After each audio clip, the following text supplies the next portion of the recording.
Well, Manipur has been marred by violence for the past month now. The state has been witness to a spate of violence since a 31-year-old mother of three was shot to death in Jiribam.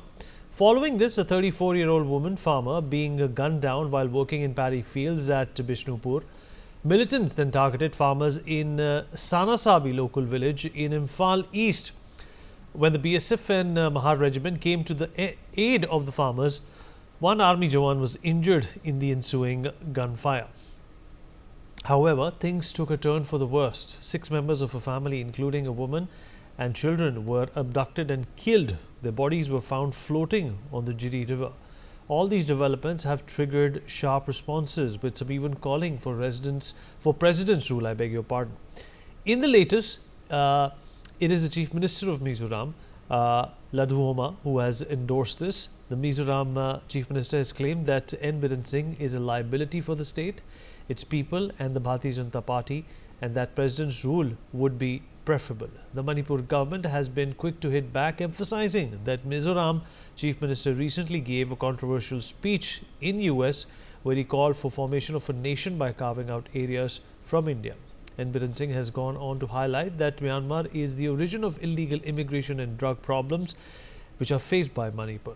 Amidst this war of words, Justice Siddharth Mridul, former Manipur Chief Justice, pointed out that while there is clamour for President's rule in the state, Manipur is reeling under immigration, particularly trans-border movement from Myanmar. Viewers, it has been more than 18 months since tensions have been simmering in Manipur. It is time to bring an end to this chaos, and how can that happen? That's exactly what we discuss with our guests. Major General Rajan Kochar, defence expert, with us on the program. Major Mohammad Ali Shah, defence expert, also with us on the show. Kishan Kisham, Advocate High Court, Manipur, is joining us on the program as well. And Kantchin Langel, Cookie Voice, with us on the program as well. Thank you everyone for being a part of this conversation. General Kochar, I'll begin with you, sir. So Manipur has been burning. The Chief Minister has also conceded that there are problems that perhaps are beyond his control. They are even beyond the synergy that the centre and the state have been showing when it comes to solving the problem or the violence in Manipur. But the fact of the matter is, in your experience, does this situation warrant the President's rule, or do you think that the porous border as well as unsavory elements coming in from across the border that are propagating this violence and these issues will continue despite what the ruling dispensation is? Thank you, Vineet, for inviting me over to this discussion. A very, very searching and a live situation is developing in Manipur. And you brought out the question about border management. I will first address the border management and the external forces, and then we'll talk about the internal issues in Manipur. If you look at the border with Myanmar, it is 1643 kilometers. And this is primarily 4 states of India are affected with the border with Myanmar. It is Arunachal, 530 kilometers, Nagaland, 215 kilometers, Manipur, 398, and you come to Mizoram. So we have having a situation only in Manipur, and none of the other borders are actually affected by this violence and unrest. So the first analysis I want to make here is that why only Manipur, and why not Mizoram, why not Nagaland, and why not Arunachal? Second aspect is that this border is not fenced. Government of India, Home Minister has made an announcement sanctioning 31,000 crores for the fencing project, and once we'll be able to fence this border, possibly to some extent. And why I'm saying some extent, because there is an allegation also from certain MLAs of cookies who have said that in spite of fencing of the border, the infiltration has not been stopped. So, what is the mechanism the government of India needs right now for ensuring there is no influx of weapons, no influx of drugs, no influx of these immigrants coming into Manipur and the other states. There is also a talk which is going on of a greater Mizoram of Christian state.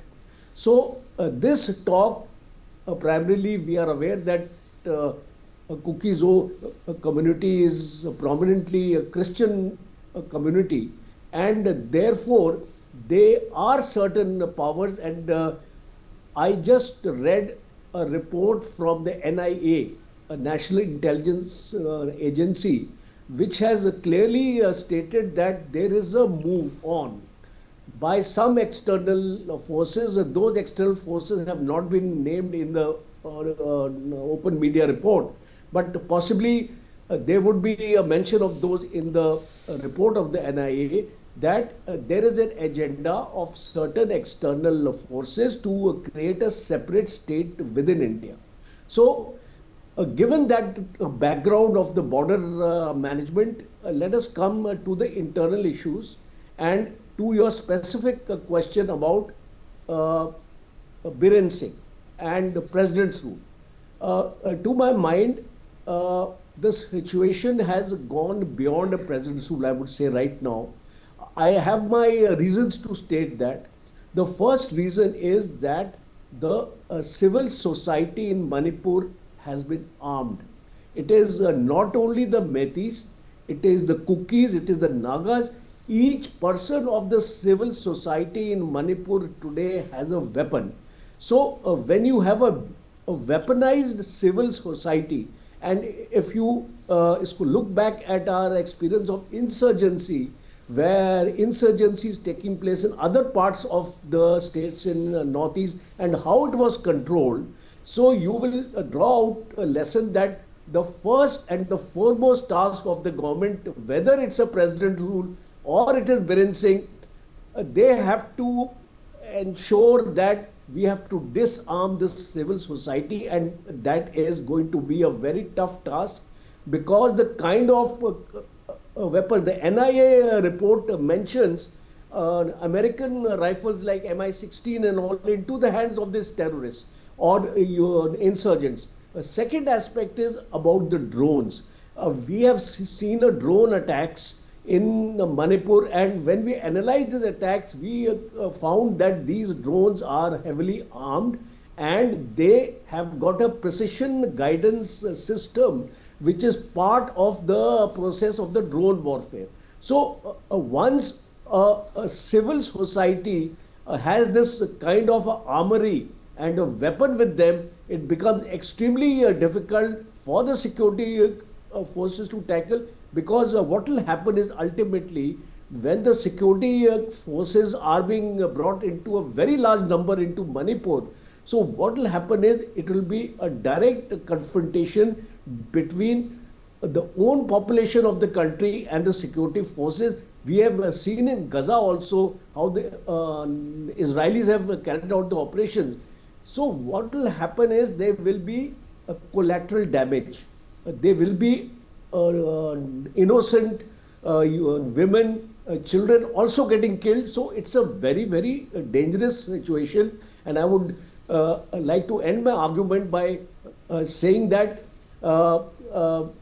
you may bring in President's rule and you may speak anything about Biren Singh right now, but the first and the foremost task of the government right now, irrespective of which government is managing the state, is to de-weaponize these civil society and all these tribes, and they can be done through a negotiation, through a talk. All the leaders have to be brought on board. They must be asked to lay down their arms, because that will be the first step, and it has to be unconditional. It has to be an unconditional agreement with them that we will listen to you, we will address all your demands, But the first step is that you have to lay down your arms. Vinit. Mohammad Ali Shah also joins us on the program. Mohammad Ali Shah, you know Manipur like the back of your hand. This violence has not ceased, Ali. This violence has not stopped. We have spoken here on earlier editions as well as to multiple ways of figuring out how this can be contained, how this can be controlled. It seems that the people of Manipur have lost faith in the current government, the opposition has lost faith in the current government, and the president's rule is the only choice. Do you concur that this is perhaps the last choice that we have come to? And if it is so, it will be a sad choice to implement, but it will also be a difficult one. Avneet, you're absolutely right. It'll be a sad choice to implement and also a very difficult one because I'll give, for example, they are friends of mine who are not Kuki. They are Paite. People are mistaking them to be Kuki because they're coming under one umbrella and they are together now because they feel that their community, that tribe is under threat, so they have all united. And so Paite or the Zo, they're not cookies, but they come under the cookie umbrella. And the cookies, the Thadao Spain cookies are different. But they've all united now. And they have lost complete faith in the Chief Minister, Mr. Biren Singh. And with all due respect to him. And the fact is, like for example, when the Mizoram Chief Minister Lalduhoma, he goes to US and he speaks against the Chief Minister. Firstly, I think it's an internal matter and it's not really fair to speak outside the nation about anything. And because our nation also should not give a chance for anyone to go out and speak because we should be self-curtailed. Now, is that the last resort about the present rule? I was speaking to a Maite friend of mine, the Cookie Umbrella. They say, okay, we can try that. The Maite friends, they are not in favor of the present rule. So they are saying the present rule will not get peace if you're thinking. But the Cookie friends say that, no, the present rule will get peace. It will be at least better. As General Rajan Kochar said, the first step should be to de-equip them of their armed ammunition. Now, how do we do that? Whose job is it? It is the interlocutor's job to get the communities on the table. But the interlocutor, sadly, unfortunately, not heard, not seen. I don't know how effective the interlocutor is. I hope the interlocutor is effective. And in fact, we have friends from both communities. They will tell us about them, how many times they have met the interlocutor and of their community leaders who have met the interlocutor and how much it's been done. So I think the government most certainly would be making efforts. I don't know. I mean, I cannot say that they would not be making efforts. They would certainly would be concerned. But that concern should show. वो दिखना चाहिए. वो people should उसका एहसास होना चाहिए. People should feel it. People should feel that they are not being neglected. They are in silence and people are concerned about them. People know of them. Just today, Vineet, I was taking out my old videos of when I had spoken a couple of years back, when I had spoken about the northeast part of India on your channel itself also, and on Manipur, on Nagaland, and showing my interest in northeast has always been there. But it's only after 3rd of May, people have woken up, they have come to know about, such a thing is happening in Manipur, and the whole world is in fact talking about Manipur. In fact, that I believe should be the nation's first priority to get the house in order. And how we do it, when there's a will, there's a way. I really feel that there is no problem in the world that cannot be solved. In fact, General Rajan Kochar has had a very successful stint in Mizoram, in fact, and he has some very, very invaluable inputs on Mizoram. I had the honor of interviewing General Rajan Kochar. That time he had shared his valuable inputs on Mizoram, and I think we should take this opportunity on getting him on speaking, because people would wonder, why is the Mizoram Chief Minister speaking against the Manipur Chief Minister? It's the Zo. We have to understand the tribal affiliation in the northeast part of India. It need not be Manipur only. It need be anywhere in the northeast. So the Zo tribe, Zo like Mizo, Kuki-Zo. So that is a very, very strong community. They are very united among themselves. So unless and until one has that understanding, we can make n number of attempts. But if we don't understand the crux of the problem, I mean, yes, the foreign countries will take advantage of our weakness. They will say, this is what's happening in India. and we do not like India, the foreign countries, foreign country means like China and Pakistan, who have nefarious designs against us. They don't like India's progress. Then they will jump into it. But I think we are self-curtailed. I mean, the IB, Information Broadcasting Ministry, the Intelligence Bureau, they would be having names of people who are familiar with that region, and they should get them appointed. Right. as Ali, soon as possible. you're absolutely right, Ali. Exactly. We have a full house today. Let me also, in fact, rope in Mr. Langale into this conversation. Mr. Kanchan Langale. Mr. Langale, are you there with us? Sir, can you hear me? Oh, okay, one second. I can hear yeah. you, sir. I can hear you, sir. I can hear you. Am I I can see. visible? I can see you as well. Well, Ali has a Okay. point that the optics of this entire fiasco, the optics of this elongated disturbance in Manipur is not sending the right message. But it's not easy to fix this. There are layers and layers of complexities which are piling on top of each other. And do you think that the president's rule will bring about some semblance to this chaos? Thank you, Vinit, for giving me the opportunity. And I'm having that kind of idea since yesterday. And I really appreciate General Kochar and Major Ali. General Kochar for initially referring to us as Kukijo, and Ali also.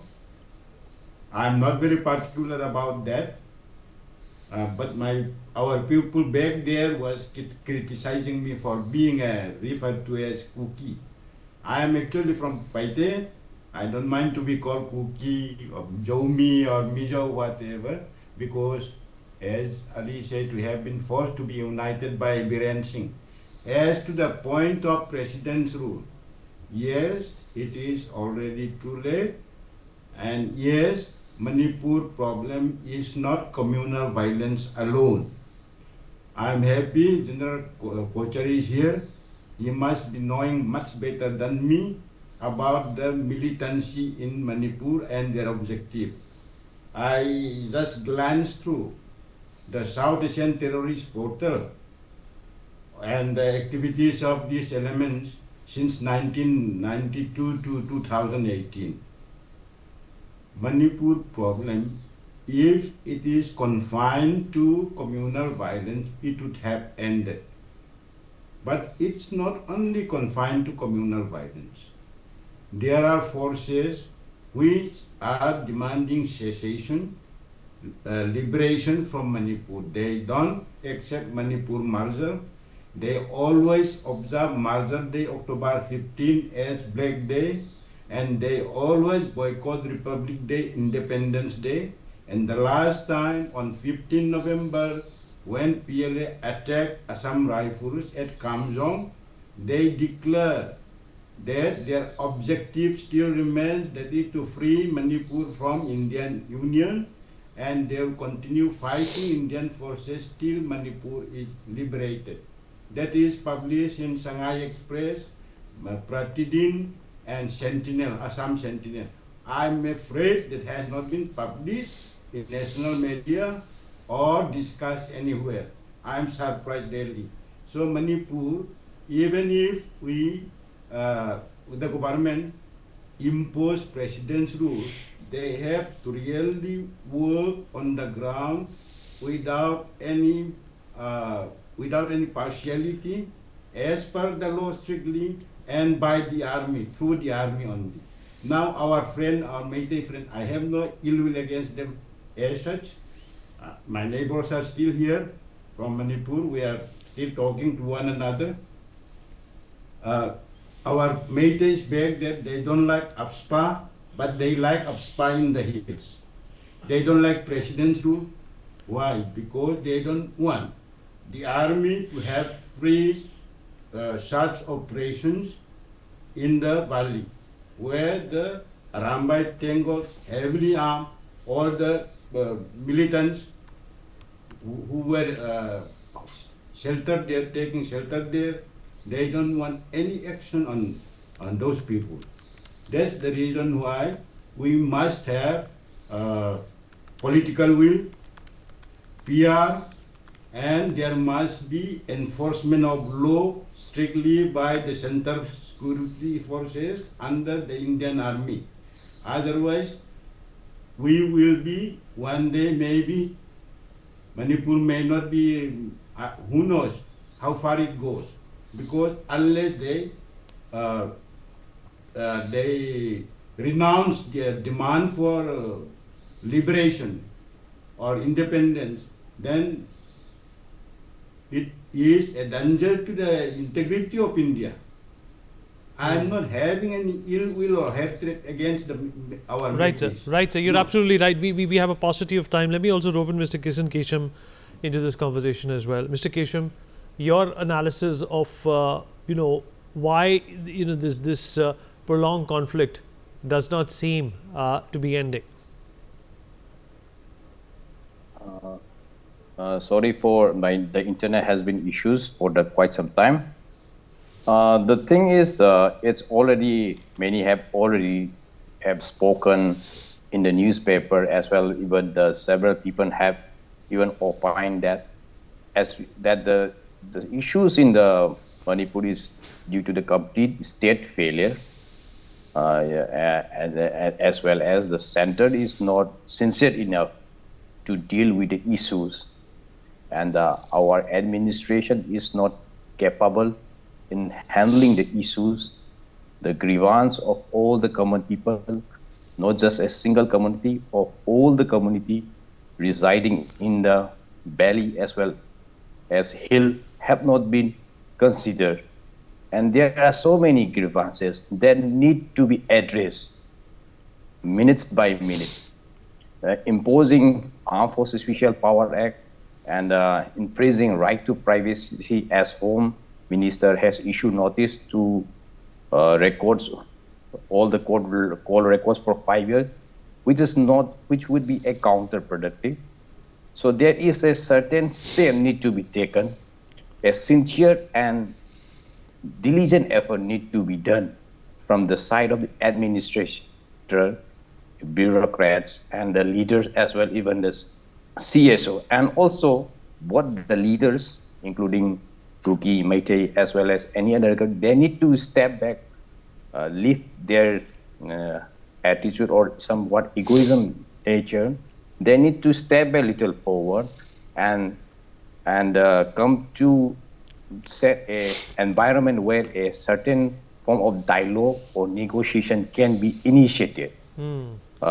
Otherwise, the crisis will remain go on for not just the present crisis. If the present situation, present circumstance is going to happen like this, the crisis will remain go on, and another crisis will emerge, as already we have seen in the Mizoram Chief Minister has speaking of, and even in the issues in the Karbi Anglong region also, is slowly spreading across the northeastern state.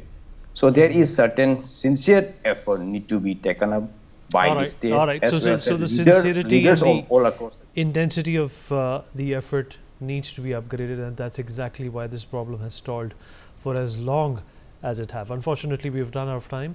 Appreciate everyone who joined us. For more such videos, subscribe to the NewsX YouTube channel, hit the bell icon.